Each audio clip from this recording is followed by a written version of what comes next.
क्या आप जानते हैं कि इस छोटे से पेपर कप में चाय खत्म करने से पहले आप 25,000 माइक्रो प्लास्टिक के टुकड़े पी चुके होते हैं।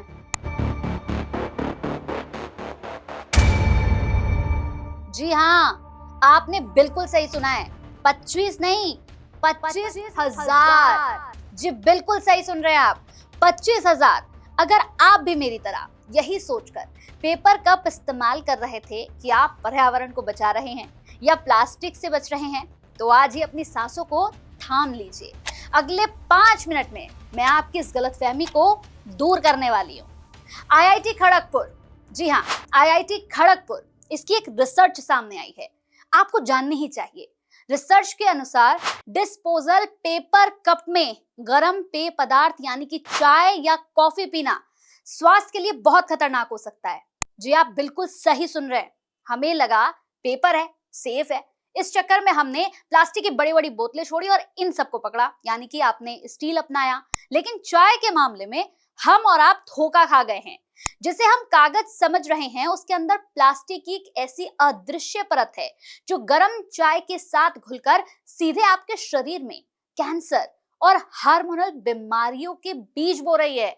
ऐसा मैं नहीं कह रही हूँ, ऐसा कहना है आईआईटी खड़गपुर का। विश्वास नहीं होता तो जाइए साइंटिफिक जर्नल की वेबसाइट पर जाइए, वहां पर एक लेख लिखा हुआ है, एक आर्टिकल लिखा हुआ है, जाइए खुद से पढ़िए। जिसे पेपर का कप समझकर आप मजे से चाय पी रहे हैं ना, असल में वो कागज है ही नहीं। जी बिल्कुल सही सुन रहे हैं आप।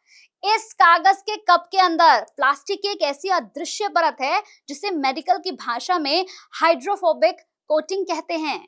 यानी इन पेपर कप को पानी से गलने से बचाने के लिए उनके अंदर प्लास्टिक की एक बहुत पतली सी परत लगाई जाती है। नतीजा ये होता है कि जब आप इसमें खौलती हुई चाय या फिर कॉफी डालते हैं तो ये कोटिंग पिघलने लगती है और गर्म चाय के साथ घुलकर सीधे आपके शरीर में कैंसर और हार्मोनल बीमारियों के बीज बोती है। आईआईटी खड़गपुर की रिसर्च में पाया गया है कि महज 15 मिनट में करीब 25,000 माइक्रो प्लास्टिक कण आपकी ड्रिंक में घुल जाते हैं। भाई यही नहीं, इन माइक्रो प्लास्टिक के साथ साथ इसमें मौजूद जो फ्लोराइड, क्लोराइड और सल्फेट होता है, ये भी आपके अंदर चले जाते हैं।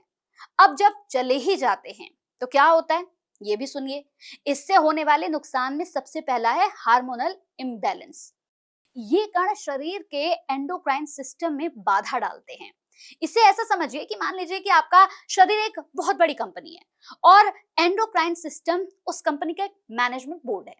ये बोर्ड हार्मोन नाम के संदेश को भेजता है जो आपके शरीर को बताता है कि उसे क्या करना है, जैसे कब भूख लगनी है, हड्डी और मांसपेशियों का विकास कैसे होना है, आपका मूड कैसा रहेगा, आपकी नींद और एनर्जी का लेवल क्या होगा।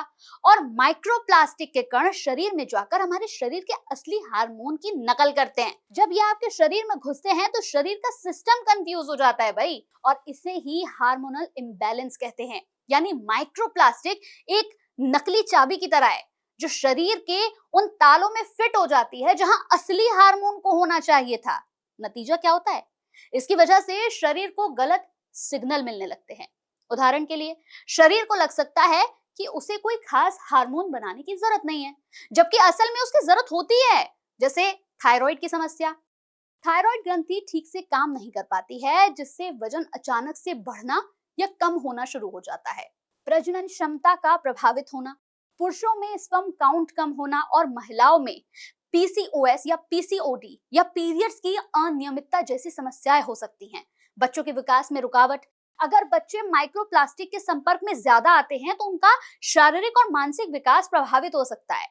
मेटाबॉलिज्म खराब होना, आप एक्सरसाइज भी करेंगे और कम खाएंगे, फिर भी शरीर में चर्बी जमा होने लगेगी, क्योंकि भाई हार्मोनल बैलेंस बिगड़ चुका है ना। यानी ये माइक्रोप्लास्टिक कण हमारे शरीर के अंदर जाकर नकली हार्मोन बन जाते हैं। ये हमारे सिस्टम को धोखा देते हैं और असली हार्मोन्स का काम रोक देते हैं। नतीजा, बिना वजह वजन बढ़ने लगता है, थायराइड की समस्या हो जाती है, यहाँ तक कि इनफर्टिलिटी का खतरा होता है। इसके अलावा कैंसर का खतरा, लंबे समय तक इनका सेवन कैंसर कोशिकाओं को भी बढ़ावा दे सकता है। मेटाबॉलिक समस्या बढ़ती है, नतीजा ये कि पाचन तंत्र और किडनी पर भी इसका असर डालते हैं भाई। तो भैया ऐसा है, पेपर कप में चाय पीना, कुछ भी गर्म खाना पीना छोड़िए। पेपर कप की जगह भाई मिट्टी के कुल्हड़, स्टेनलेस स्टील के कप या सिरेमिक मग का इस्तेमाल करना सबसे सेफ विकल्प हो सकता है। बाकी आपके लिए क्या सही है और क्या खराब, साधना हेल्थ पर हम टाइम टू टाइम आपको बताते रहते हैं। बस साधना हेल्थ को सब्सक्राइब करना है, अपना फीडबैक देना है, ताकि हमें हेल्दी इंडिया का सपना पूरा कर सकें।